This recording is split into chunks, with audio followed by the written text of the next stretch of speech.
नमस्कार दोस्तों, 8 PM with Dharmendra कवारी में आपका स्वागत है।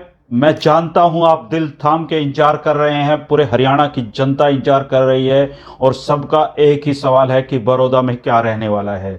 दोस्तों, ऐसा कोई मीटर नहीं होता, ऐसा कोई थर्मामीटर नहीं होता और ऐसा कोई ओपिनियन पोल नहीं होता जो 100% रिजल्ट की सही गारंटी दे। अनुमान होते हैं, आकलन होते हैं, वहाँ की ग्राउंड रियलिटीज को भांपने की एक जो नोज पत्रकारों को दी है वो होती है। और दोस्तों, उस नोज के आधार पे, जो इश्यूज हैं उनके आधार पे, लोगों से बातचीत के आधार पे, माहौल के आधार पे समीकरणों का एक मोटा मोटा सा अनुमान लगाया जा सकता है और अधिकतर मामलों में ये अनुमान सही साबित होता है। दोस्तों, बड़ौदा हलके के जो रिजल्ट हैं वो 10 तारीख को खुलेंगे।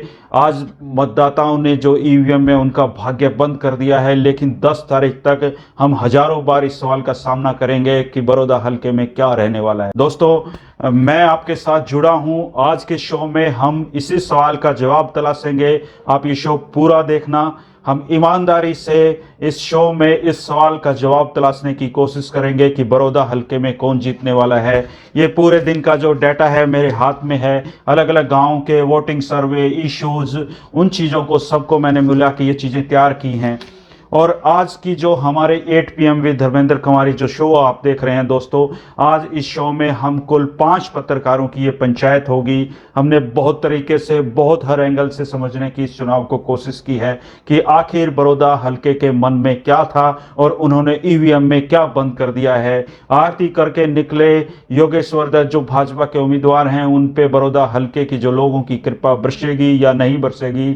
जो भालू इंदुराज और नारवाल और भालू हैं, जो कांग्रेस के कैंडिडेट हैं, जो भूपेंद्र सिंह हुड्डा की चौधर के नाम पे चुनाव लड़ रहे हैं, उनको लोगों ने कितना प्यार दिया है। 2 महीने से अभय सिंह चौटाला जिस तरीके से बड़ौदा हलके में मेहनत कर रहे हैं, चौधरी ओम प्रकाश चौटाला सभी गांव में गए हैं, राजकुमार सैनी के जो तेवर थे वो कितना डेंट बीजेपी को मार रहे हैं। इनेलो जो खत्म हो, जजपा के नुकसान से जो अभी तक उभर नहीं पाई है और उन पे जो एक संकट निशान तक का खड़ा हो गया है, उन्होंने इस चुनाव में कैसा प्रदर्शन किया है, ये सारे फैक्टर पे हम चर्चा करेंगे। इन सारे फैक्टर पे हम 5 पत्रकारों ने मिलकर चर्चा की है। दोस्तों, मुझे आप जानते हैं, आपसे आपका प्यार मुझे मिला है। एक तो मैं उस चर्चा में शामिल रहूंगा इस शो में, दूसरा हमारे साथ जनता टीवी के कार्यकारी संपादक प्रदीप डबास जी हमारे साथ जुड़ेंगे और तमाम समीकरणों पर चर्चा करेंगे। हरियाणा के राजनीतिक मामलों का उनको पूरा अनुभव है और हम उनसे सारे ये सवालों पे आज मंथन करने वाले हैं। हमारे साथ सत सिंह धनखड़ जी जुड़ गए हैं। सत सिंह धनखड़ जी ने भी हमारे साथ मिलकर यह मंथन किया है कि बड़ौदा हलके के चुनाव क्या रहेंगे, किसका पलड़ा भारी है, कौन जीत सकता है। वो वरिष्ठ पत्रकार हैं, हरियाणा के मामलों पे उनकी भी नज़र रहती है।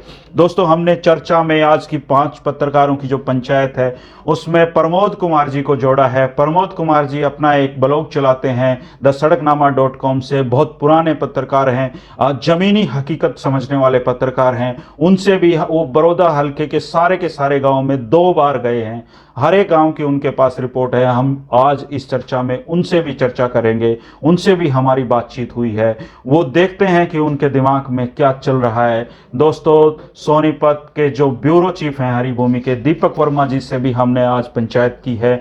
बड़ौदा में की महापंचायत जो ये 5 पत्रकारों की है, आज आप देखेंगे और इस पंचायत का क्या नतीजा होगा। मुझे लगता है कि किसी भी ओपिनियन पोल से बढ़कर ये पंचायत रहेगी। हमने कोई ऐसा एंगल नहीं छोड़ा है अपनी बातचीत में जिस पे हम चर्चा ना करें, उन समीकरणों पे चर्चा ना करें। शुरू होने से पहले मैं आपको इतना जरूर बता सकता हूं कि कहीं से भी ये मुकाबला एक तरफा बिल्कुल नहीं था। कहीं से भी ये चुनाव एक पार्टी को नकारने जैसा नहीं था। सबकी जो मेहनत थी वो रंग दिखा रही थी और सबकी जो वोटर हैं उन्होंने उनको बड़ा तोला है। बड़ौदा हलके की जनता ने, एक एक वोटर ने इन सारे राजनीतिक पार्टियों के नेताओं को अपने अनुभवों से, अपनी चीज़ों से, अपने सोच से, समझ से तोल कर वोट दिया है। और ये जो चुनाव परिणाम होगा निश्चित रूप से हरियाणा की सियासत में एक बड़ा बदलाव लेकर आएगा। चाहे यहाँ कांग्रेस जीतती है या बीजेपी जीतती है, ये निश्चित रूप से हरियाणा में एक बड़ा बदलाव होगा।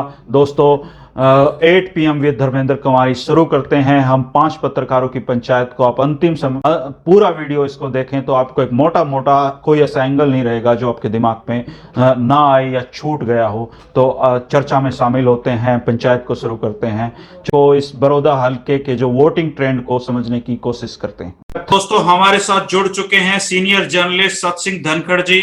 धनखड़ जी, आपका शो में स्वागत है। बड़ौदा हल्के के चुनाव परिणामों पे 5 सीनियर जर्नलिस्ट की हम ये पंचायत लगा रहे हैं आज, और इस पंचायत में आपका जो दृष्टिकोण है वो बहुत महत्वपूर्ण है। और आज पूरा हरियाणा का बच्चा बच्चा जानना चाहता है कि जो आज मंगलवार को योगेश्वर दत्त आरती करके घर से निकले हैं, उनकी पवन पुत्र हनुमान सुनेंगे या लोग जो भालू है उसको केले खिलाएंगे? देखिए, जो एग्जिट पोल्स होते हैं वो बड़ा आइसी गेम होता है जी, क्योंकि 50% जो भी कुछ आप कहते हो उसका झूठ होने के चांसेस होते हैं, ज्यादा होता है। लेकिन फिर भी ये हमारा काम है पत्रकारों का एक आकलन करना कि आखिरकार बनेगा क्या। तो आज सुबह से देखा गया, सुबह 7 बजे से वोटिंग शुरू हुई, हालांकि लोग तो 6 बजे से लाइन में लग गए थे, और उसके बाद अभी जो मैंने लास्ट वोटिंग परसेंटेज देखी वो 61% पॉइंट समथिंग थी, जबकि पिछली बार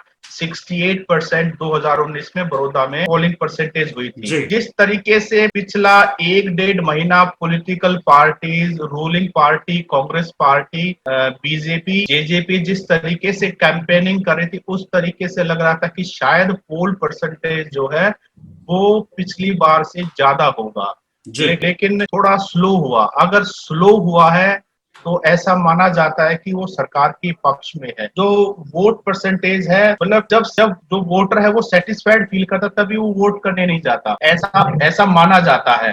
अब इसके पीछे और कोई कारण है या सिर्फ यही कारण है क्योंकि ये खेतों में काम का टाइम भी है, और बड़ौदा जो है 54 विलेजेस का जो क्लस्टर है ये सारा ग्रामीण है। तो ये भी हो सकता है कि जो आड़ी पाड़ी है वो अपना काम, खेत का काम खत्म करके शायद 4 बजे के बाद, 5 बजे के बाद लाइन में लगे, तो परसेंटेज इंप्रूव होने का स्कोप जब हम बात करें तब भी है। अब बात करते हैं नतीजे की। देखिए, जो 3 एग्रीकल्चर लॉज आए हैं उसका जो सेंटिमेंट है खास करके हरियाणा पंजाब में काफी ज्यादा देखा जा रहा है। तो भाजपा से जिस तरीके से नाराजगी जाहिर की है और ग्रामीण अंचल है, तो उसका असर कहीं ना कहीं इस चुनाव के ऊपर भी दिखेगा, क्योंकि सारा का सारा किसान वर्ग वोट करेगा और उनसे जुड़े हुए उनके परिवार के बंदे, क्योंकि हमारी जो गांव की फैमिलीज है वो ज्वाइंट फैमिलीज के रूप में है। बेशक वो अलग अलग रहते हैं लेकिन काका, ताऊ, चाचा, थोड़ा इस तरीके से हमारा हरियाणा काम करता है। तो जो सेंटिमेंट होता है वो स्प्रेड होता है हमारे सभी लोगों में। तो मुझे लगता है कि कहीं ना कहीं जो रिजल्ट है वो कांग्रेस के पक्ष में आने की उम्मीद ज्यादा है। जी, कांग्रेस के पक्ष में आने की ज्यादा उम्मीद है, लेकिन धनखड़ जी जैसे ट्रेंड सुबह से मिले हैं, एक बात तो निश्चित हो गई कि चुनाव बिल्कुल नेक टू नेक मुकाबला, मतलब ये है, कोई एक तरफा चुनाव का माहौल वहां पे बना नहीं। हाँ जी, बिल्कुल, ये आपकी बिल्कुल सही आपकी ऑब्जर्वेशन है। जिस तरीके से पिछले कुछ दिनों में लग रहा था कि एक तरफ मुकाबला रहेगा, आज जिस तरीके से चीजें सामने आई हैं उससे ये लग रहा है कि जो कंपटीशन है, जो कंटेस्ट है वो टफ है, वॉक ओवर नहीं है। जी, वॉक ओवर नहीं है, किसी एक पार्टी के तरह के फेवर में लोग नहीं दिखाई दिए, वो बटे हैं और अलग अलग तरीके से उनके ओपिनियन हैं, अलग अलग तरीके के उनके रुझान देखने को मिले हैं। तो आने वाले समय में जो ये बड़ौदा हल्का जो चुनाव जीतने वाला है धनखड़ जी, ये हरियाणा की राजनीति में क्या बदलाव लाएगा अगर यहाँ से बीजेपी जीतती है या यहाँ से कांग्रेस जीतती है? अगर यहाँ पे बीजेपी चुनाव जीतती है या कांग्रेस ये चुनाव जीतती है तो हरियाणा की राजनीति में क्या बदलाव आएगा? मैं संक्षिप्त से टिप्पणी आपकी चाहूंगा। अगर भारतीय जनता पार्टी इलेक्शन जीतती है तो मैसेज लाउड एंड क्लियर है कि जो 3 एग्रीकल्चर बिल जो केंद्र सरकार लाई थी, हरियाणा सरकार ने अपने किसानों को मना लिया है, समझा लिया है, उनको कन्विंस कर लिया है कि एमएसपी खत्म नहीं होगा और जो कुछ भी मोदी सरकार सेंटर में कर रही है वो आपके भले में कर रही है। उन्होंने किसानों को अपने कॉन्फिडेंस में ले लिया है। इसका जी एक तो बड़ा मैसेज अगर ऐसा हुआ तो ये जाएगा। जी अगर कांग्रेस जीतती है इसमें तो इसका ये मैसेज आएगा भारतीय जनता पार्टी को कि 3 के कानूनों को लेकर किया है उससे नाराजगी बिल्कुल साफ है। आपको अपनी स्ट्रेटेजी चेंज करने की जरूरत है। आपको किसान को आप किसी भी कीमत पे इग्नोर नहीं कर सकते, नहीं तो 2024 का जो चुनाव है उसमें दोबारा से खामियाजा भुगतना पड़ सकता है। जी धनखड़ जी, हमारे साथ जुड़ने के लिए आपका बहुत बहुत शुक्रिया। आपके ओपिनियन बहुत महत्वपूर्ण है। आपने बड़ौदा हल्के का दौरा भी किया है। निश्चित रूप से ये चुनाव हरियाणा की सियासत में एक बड़ा बदलाव लेकर आएगा। हमारे साथ जुड़ने के लिए आपका बहुत बहुत शुक्रिया। 8 PM विद धर्मेंद्र कवारी में आपका फिर से स्वागत है। दोस्तों, हमारे साथ जुड़ चुके हैं जनता टीवी के कार्यकारी संपादक प्रदीप डबास जी। डबास जी, आपका शो में स्वागत है। डबास जी, कौन बनेगा करोड़पति में अमिताभ बच्चन सबसे आखिरी सवाल 7 करोड़ के लिए पूछते हैं। मैं आपसे सबसे पहला सवाल 7 करोड़ के लिए पूछ रहा हूं कि बड़ौदा में कौन जीतेगा? बड़ौदा में आज जिस हिसाब से वोटिंग हो रही है मुझे तो पब्लिक जीतेगी। बड़ौदा की जनता जीतेगी। बम्पर वोटिंग मैं कहूंगा हो रही है। 5 बजे है और अभी वक्त है काफी। और ये काफी पिछले साल से कम है, पिछले चुनाव से काफी कम है। ये 68% मतदान हुआ था पिछले। हाँ, 5 बजे तक अभी भी 61% तक मतदान हो चुका है। 1 घंटा मतदान का बचा भी हुआ है। इसके अलावा पोस्टल बैलेट और दूसरे तरीके से जो मतदान होगा वो भी काउंट होगा। तो मुझे लग रहा है कि ये पहुंच जाएगा पिछली बार के आसपास 70% के आसपास के मतदान मुझे लग रहा है पहुंचेगा। लेकिन जिस तरीके से उपचुनाव में वोटिंग प्रतिशत रहता है उसके लिहाज से बड़ौदा हल्का थोड़ी सुस्ती आज दिखाई है। हाँ, थोड़ा बहुत कह सकते हैं, लेकिन मुझे लग रहा है कि लगभग इतना ही मतदान होता है। 60% से ऊपर मतदान तो अच्छा मतदान कहलाया जाता है। 70% अगर पहुंच जाता है तो बेहतर मतदान है। और मुझे लग रहा है कि 70% तक पहुंचेगा। लोग बाहर निकले हैं, लोगों ने वोट किया है। मॉर्निंग में जो वोटकास्ट हुआ है धर्मेंद्र जी, वो अच्छा वोटकास्ट हुआ है। पहले घंटे में सिर्फ 13% मतदान हुआ था, लेकिन उसके बाद 1 बजते बजते इसमें तेजी आई। 41% तक पहुंच गया था 1 बजे के बाद, फिर और थोड़ी सी तेजी आई। हालांकि बीच में 3 बजे के आसपास थोड़ी सी सुस्ती रही थी, लेकिन 5 बजे फिर ठीक ठाक मतदान का वो आंकड़ा आया। एक तरफा मुकाबला माना जा रहा था इसको। कल तक कांग्रेस के लोग कह रहे थे कि एक तरफा होगा, लेकिन जिस तरीके ट्रेंड आज मिल रहे हैं, जिस तरीके के समीकरण बड़ौदा हल्के मिल रहे हैं, ऐसा लग रहा है कि बहुत ज्यादा टाइट मुकाबला वहां मुकाबला ये शुरुआत से ही हम लोग चर्चा करते आ रहे हैं। हमारी कम से कम 5-6 चर्चाएं हो चुकी है और हर चर्चा में लगभग हम इस नतीजे पे पहुंचे धर्मेंद्र जी कि ये मुकाबला का, और जहां नाक और साथ दोनों वहां मुकाबला होना बनता भी है। वहां मुकाबला टाइट होना तो अपने आप भी लोगों को भी लगता है कि हाँ, टाइट मुकाबले में कम से कम नेताओं को एक भय तो रहता ही है कि भाई अब की बार अगर काम नहीं करवाया तो अगली बार इससे ज्यादा दिक्कतें हो जाएंगी चुनाव निकालने में। तो मुझे लगता है कि ये भी पब्लिक के लिए एक अच्छी बात है। अगर मुकाबला टाइट भी हो रहा है तो पब्लिक कम से कम एक संदेश तो दे रही है। काम तो आपको करवाना पड़ेगा, आपको लोगों के पास जाना पड़ेगा, आप बैठ के चुनाव नहीं जीत सकते। ये बेहतर संदेश है। अगर लोग निकल के वोट कास्ट कर रहे हैं और अच्छा प्रतिशत वोटिंग होती है तो ये लोकतंत्र के लिए भी अच्छा है और हल्के के लिए भी अच्छा है। लोगों को चुनाव परिणाम तो 10 तारीख को पता लगेंगे भाई साहब, लेकिन बड़ौदा हल्के की जनता के लिए दोनों ऑप्शन खुले हैं। वो सुबह योगेश्वर दत्त तो पूरी आरती करके ही निकले हैं। मैं वही कह रहा हूँ कि आज भी मंगल है और 10 तारीख को भी मंगल। आज भी योगेश्वर जो है वो हनुमान जी की आरती करके निकले थे और 10 तारीख को भी करेंगे निश्चित तौर पे। बालू तो कह रहा है, एक बातचीत में मैंने देखा था, बालू तो कह रहा था कि कढ़ाई भी चढ़ा दी है उसने। तो कई जींद में जज्बा वालों ने जो कढ़ाई चढ़ाई थी, तो हरियाणवी समाज में है पहले कढ़ाई चढ़ाना आप सुगुन माना जाता है। वैसे कह सकते हैं, इसको आत्मविश्वास भी कह सकते हैं और इसको अति आत्मविश्वास भी कह सकते हैं, क्योंकि जींद में जज्बा वालों के लड्डू है ना रुड़ते फिरे थे। ये तो बड़ौदा की जनता तय कर चुकी है। अब तो जब मंगलवार को ढोल खुलेंगे, किसके लाडू बटेंगे और किसके लड्डू के जो है वो पैकिंग वापस हो जाएगी, ये देखने वाली बात होगी। किसका मंगल मनेगा, है ना, किसकी दिवाली मनेगी और किसका दिवाला मनेगा। ये तो सिर्फ 1 हफ्ते की बात है, पता चल जाएगा। लेकिन आज मैं फिर से ये कहूंगा, ये अच्छा चुनाव हुआ है। बेहतर बात ये है कि बिना किसी हिंसा के चुनाव हुआ है। छुटपुट कहीं पे कुछ हुआ हो तो इस तरह का कोई जानकारी आई भी नहीं है। एक जगह कहीं पे कुछ लोगों को जानकारी के अभाव में पकड़ लिया गया था और उनको ये सोचा गया कि ये ईवीएम हैक करने वाले लोग हैं, उनकी पिटाई कर दी गई। निश्चित तौर पे ईवीएम तो जैसे वो गाना है ना, लोग हैं, ईवीएम तो भाई साहब जैसे शादियों में मुन्नी बदनाम गाना जरूर चलता है ना, नहीं, वैसे ही ईवीएम बदनाम होती है। जो लोग राजनीति में हल्के का और इलाके का माहौल इसी तरह का रहना चाहिए, आपस में जो है भाईचारा बढ़े। 7 करोड़ का जो सवाल था उसका सही जवाब तो मेरे पास भी नहीं है। 19 और 21 जनता के पास है, आपके और मेरे पास हो चाहे ना हो, जनता ने 7 करोड़ के सवाल का जवाब दे रखा है।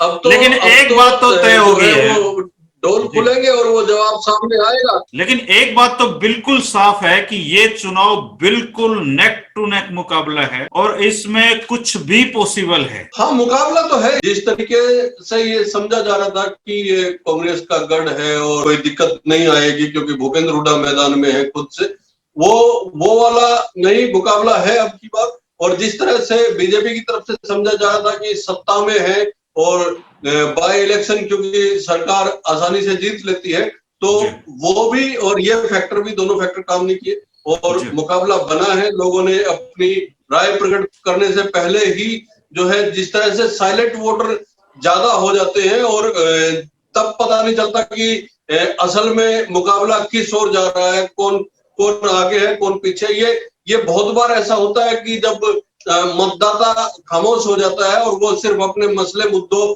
पे बात करता है, तो ये एक अच्छा इलेक्शन था। इसमें लोगों को बताया भी गया कि बड़ौदा के लिए क्या किए। कांग्रेस के 10 साल का शासन रहा और 6 साल का बीजेपी का शासन। जी एक तरीके से ये सरकारें उपचुनाव में बेनकाब हुई हैं, दोनों भी, कांग्रेस भी और भाजपा भी, क्योंकि इन लोगों ने जो विकास के नाम पे जो है ये कम से कम वोट नहीं मांग पाए, क्योंकि 6 साल इन्होंने भी गुजार चुके हैं, 10 साल उन्होंने भी गुजारे हैं। तो चलो इस बहाने ये नेता बेनकाब तो कम से कम बड़ौदा की जनता के सामने हुए ही हैं। इसीलिए तो जो है जनता को जनार्दन कहा जाता है, जनता को जनार्दन कहा जाता है, भगवान माना जाता है। दोस्तों प्रदीप डबासी और मेरे लोगों के लिए काम करना, हम दोनों के ओपिनियन में फिलहाल तक का तो ये निष्कर्ष निकला है दोस्तों कि ये जो पूरा चुनाव है, ये जब क्रिकेट का मैदान में जब दोनों तरफ से कैप्टन जाते हैं और वो टॉस वाली जो स्थिति होती है, करीबन वैसा ही चुनाव ये अब बन गया है। हालांकि दूसरे साथियों से भी हम भी चर्चा कर रहे हैं, डबास जी भी चर्चा कर रहे हैं, हर तरह के समीकरण पे हमारी नजर है। बड़ौदा हल्के का जो चुनाव है, सीधी बात है कि जो ईवीएम की जो बातें थी वो सब बेकार की बातें हैं, उनमें कोई सच्चाई नहीं है। इसके अलावा जो भी फैक्ट थे कि ये चुनाव पूरी तरह एक तरफा है, ये चुनाव कहीं से भी एक तरफा नजर नहीं आया है। आज लगभग हर गांव में आमने सामने का सीधा मुकाबला दिखाई दिया है। कुछ दोस्तों के ऐसे फीडबैक मिल रहे हैं, वहां की जो ग्राउंड रियलिटी है, कि राजकुमार सैनी भी ठीक ठाक प्रदर्शन करता हुआ नजर आ रहा है और इनेलो के जो अभय सिंह चौटाला की जो 2-3 महीने की वह मेहनत है उसका भी वो बेकार नहीं जा रही है। तो ये दोनों मिलके जो भाई साहब वहां पे दोनों ही पार्टियों की जो 10 तारीख है उसकी नींद ये दोनों उड़ाए रखेंगे। दोस्तों हमारे साथ जुड़े हुए थे प्रदीप डबासी है, तो इसलिए स्पष्ट तौर पर तो नहीं कहा जा सकता कि कौन जीत रहा है। जैसा कल तक कयास लगाए जा रहे थे, जैसी बातें हो रही थी कि ये चुनाव बिल्कुल एक तरफा हो गया है, तो क्या रातों रात बड़ौदा हल्के के मतदाताओं में ऐसा कोई चमत्कार हो गया कि ये एकदम से नेक टू नेक मुकाबला हो गया? जी, किसी समय में जिस तरह से इनेलो की वोट बोली जाती थी कि इनेलो की बोलती हुई वोटें हैं, उसी तरह से अभी मौजूदा परिस्थितियों में जो कांग्रेस की वोट है वो बोलती वोट है, लेकिन जो बीजेपी की वोट थी वो बिल्कुल भी बोल नहीं रही थी। और यही कारण है कि बड़ौदा में जो इस समय जो स्थिति है वो चुनाव बहुत ही कड़ा रहा है, क्योंकि जो कांग्रेस की बोलती वोट थी वो दिख रहा था कि कांग्रेस की बोल रही है वोट, ये वो कांग्रेस को वोट देंगे। लेकिन बीजेपी की जो अंदर खाते जो वोटें हुई हैं, जो इलेक्शन जिस तरह से हुआ है, तो उससे स्पष्ट है कि बीजेपी ने बहुत बढ़िया इलेक्शन को रिकवर किया। हालांकि जिस दिन टिकटों की घोषणा हुई थी उसके बाद से लगातार थोड़े दिन 5-10 दिन के बाद जो इलेक्शन उठा है बीजेपी का, वो बीजेपी हमेशा प्लस होती गई है वहां पर। यही वजह है कि बीजेपी काफी अच्छी टक्कर है वहां पर, बीजेपी बहुत बढ़िया प्रदर्शन करने वाली है। अगर वोटिंग के ट्रेंड की बात की जाए तो उपचुनाव में जैसे बम्पर वोटिंग की उम्मीद की जा रही थी वैसा कोई ट्रेंड देखने को नहीं मिला है, क्या कारण है कि लोग घरों में रहना पसंद किया उन्होंने? चुनाव की बात करें या उपचुनाव की बात करें, वोटिंग अगर बम्पर होती है तो उसका सीधा सा एक मकसद ये बताया कि जाता वो है सरकार के कि खिलाफ मैंडेट है। सरकार के खिलाफ है। लेकिन अभी जो मौजूदा स्थिति में बड़ौदा में अभी भी अगर आप 50% के आसपास ही हुई है वोटिंग, और अगर आप शाम तक जाएंगे तो 60% मुश्किल है कि 60-62% तक ही वोटिंग पहुंचेगी, जो कि फाइनल अभी बड़ौदा आया नहीं के है, लेकिन 60-65 तक मुश्किल से, मतलब 62 तक मुश्किल रहने से की उम्मीद है। पहुंचेगी। जी जी, क्योंकि बड़ौदा का वैसे भी ये नेचर नहीं है, बड़ौदा ने हमेशा बम्पर वोटिंग ही की है। जी। आप पिछले लोकसभा चुनाव को देख लें, पिछले वहां चुनाव में 76% कितना वोटिंग है। वोटिंग? 76% बड़ौदा में थी। पिछले जो विधानसभा चुनाव में थी उनमें 68.90% थी। तो उतना भी नहीं सॉरी, पहुंचा इस बार तो। जी 74% थी विधानसभा चुनाव में, लोकसभा में 68.90 कुछ ऐसा था। जी तो 70 के आसपास हमेशा रहता है बड़ौदा। महिलाएं भी अच्छी तरीके से मतदान करती है, लेकिन अब की बार बहुत कम वोटिंग दिख रही है। जिस हिसाब से शोर हो रहा था, जिस जी हिसाब से लगातार नेताओं के दौरे हो रहे थे, कांग्रेस कहें, बीजेपी कहें या इनेलो कहें, तो अब सभी नेताओं ने वहां पर हर गली कूचे में जाकर अपने लिए वोट मांगी, उस हिसाब से वोटिंग नहीं हुई है जी। बड़ौदा में। जी, तो बड़ौदा हल्के का जो विकास का एजेंडा था, जो बीजेपी कह रही थी कि विकास कराएंगे, क्या आपको लगता है कि ये फैक्टर कहीं ना कहीं उनके पक्ष में गया है? जी, बहुत बढ़िया ये बीजेपी के लिए रहा है विकास का मुद्दा, क्योंकि अभी जो आम मतदाता है, अगर आम मतदाता की तरफ से सोचे तो अभी 4 साल जो सरकार के रहते हैं, ये एक मैसेज मतदाताओं में गया है, जिस वजह से भाजपा को बहुत अच्छा फायदा भी मिल रहा है वहां पर, कि जी अभी 4 साल वो रहते हैं सरकार में। और जिस तरह से योगेश्वर दत्त है, कयास लगाए जा रहे थे कि अगर वो जीतते हैं तो उनको मंत्रिमंडल में भी शामिल किया जाएगा, क्योंकि सोनीपत अभी तक आज हाँ, का जो मंत्री काम है उससे अभी मंत्री वहां पे नहीं तक है। छूता ही, और हालांकि अभी बहुत मुख्यमंत्री कम वहां होता पे है सोनीपत के साथ, ऐसा कोई जी जी जी मंत्री नहीं है। मुख्यमंत्री वादा भी कर चुके हैं उनको तो झंडी इस वजह वाली से कार देने का। ये अलग बात है कि उनको कोई चेयरमैन जी, ना बना दे बस। ये अलग बात है, लेकिन दीपक जी, जो बड़ौदा में एक एक जो बात है जो हर मतदाता के दिमाग में, राजनीति के जो चासलू लोग हैं उनके दिमाग में रहती है, अगर मैं आपसे 19-21 पूछना चाहूं, या ओवरऑल आपके आकलन के हिसाब से, मतलब हालांकि बहुत मुश्किल है ये कहना, फिर भी क्या लगता है, भालू जीतेगा या योगी बाजी मारेगा? एक मोटा आपका अनुमान। कि अगर गांवों की, बड़े गांवों की बात करूं तो जहां पर किसी भी तरह से बीजेपी का बहुत कम प्रदर्शन कर रही है, तो उस हिसाब से मैं कह सकता हूं कि बीजेपी 21 है और कांग्रेस 19 है। 19 है। ठीक है दीपक जी, हमारे साथ जुड़ने के लिए आपका बहुत बहुत शुक्रिया। प्रमोद द सड़कनामा के एडिटर हैं, पिछले काफी समय से बड़ौदा हल्के की उन्होंने ग्राउंड रिपोर्टिंग की है और उनकी रिपोर्टिंग काफी विश्वसनीय होती है और वो काफी अच्छे रिपोर्टर भी वो हैं। तो मैं प्रमोद जी, आपका शो में स्वागत है। धन्यवाद धर्मेंद्र जी, बहुत बहुत धन्यवाद। आप प्रमोद जी, मैं सीधा सीधा सवाल पूछना चाहता हूं, कौन बनेगा करोड़पति वाला? सीधा 7 करोड़ का सवाल कि भालू ये चुनाव जीतने वाला है या योगी ये चुनाव जीतने वाला है? हमारी टीम dassadknama.com की टीम है, वो कह सकते हैं कि ये पूरा का पूरा ग्रामीण हल्का है, यानी खेती किसानी से जुड़ा हुआ है, सभी लोग खेती बाड़ी से जुड़े हुए हैं। और जिस तरह से 3 अध्यादेश है भारतीय जनता पार्टी की सरकार ने जो लागू किए, वो सीधा सीधा असर है इस चुनाव पर देखने को मिला। और दूसरा बड़ा जो कारण ये था, क्योंकि इस इलाके में पूरा जो खेती होती है वो धान की खेती होती है, और जो धान का जो पूरा मूल्य ना मिलने के कारण या रेट कम मिलने के कारण, तो वहां के किसान है, आज धान का मूल्य है वो पिछले 15 साल पहले, यानी ये कहूंगा कि हुड्डा गवर्नमेंट के साथ कंपैरिजन करके आज धान का रेट देख रहे हैं। तो ये हम कह सकते हैं कि सीधा सीधा भारतीय जनता पार्टी के खिलाफ है वो जो किसान है बड़ौदा हल्का का खड़ा है, और उसी को लेकर के वो सरकार से काफी नाराज। हम ये कह सकते हैं कि ये भूपेंद्र सिंह हुड्डा का जो अपना गृह क्षेत्र है गढ़ी सांपला किलोई, उसके बिल्कुल साथ लगता हुआ सारा ये बड़ौदा हल्का है। और ये भी कह सकते हैं कि इस बड़ौदा हल्का में भूपेंद्र सिंह हुड्डा का अच्छा खासा प्रभाव है, वो किसान यानी कि जाट बैलेट उसको कह सकते हैं, क्योंकि इस इलाके में हम ये भी आपको, आपके दर्शकों को जरूर बताएंगे कि इस बड़ौदा हल्का में जो जाट मतदाता है उनका प्रतिशत सबसे अधिक है, और उसको लेकर के यहाँ पे कांग्रेस का अच्छा खासा प्रभाव है। उसी के चलते हम ये कह सकते हैं कि कांग्रेस का पलड़ा यहाँ पे भारी है। प्रमोद जी, आज वोटिंग के जो ट्रेंड हैं वो काफी ट्रेंड बदले हुए थे, जिस मुकाबले को कांग्रेस की तरफ बता रहे थे, आज बड़ौदा हल्के के जो लोग हैं वो भी मान रहे हैं कि ये मुकाबला कड़ा हो गया, क्योंकि अब मत प्रभावित नहीं हो सकता। इसलिए हम इस पे खुल के चर्चा कर सकते हैं कि क्या बीजेपी वहां चुनाव में रिकवर करने में सफल हो गई है, और क्या वो बड़ा उलटफेर कर सकती है?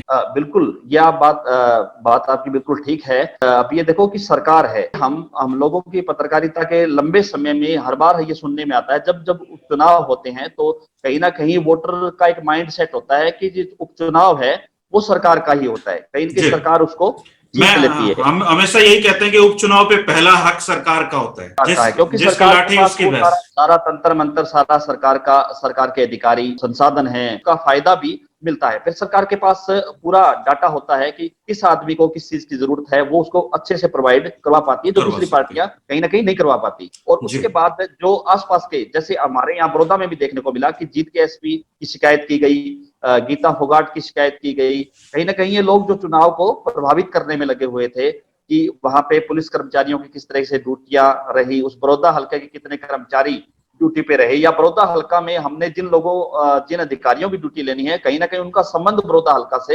होना चाहिए, क्योंकि वो भौगोलिक परिस्थिति के बारे में तो ऐसा काफी देखा गया है। ये भी नजर आया है पिछले 4 दिनों में ही कि भारतीय जनता पार्टी, जिस तरह से मुख्यमंत्री मनोहर लाल भी लगे हुए हैं, दुष्यंत चौटाला और उनकी पूरी टीम, तो पहले भारतीय जनता पार्टी इस चुनाव को ये कह सकते हैं कि हल्के में ले रही थी, ये भी कह सकते हैं, या भारतीय जनता पार्टी को इस चुनाव में का दिख नहीं रहा था। लेकिन 4 दिन, लास्ट जो 4 दिन है रहे, इसमें भारतीय जनता पार्टी ने मेहनत की है, और ये बात कांग्रेस के लोग भी मानते हैं।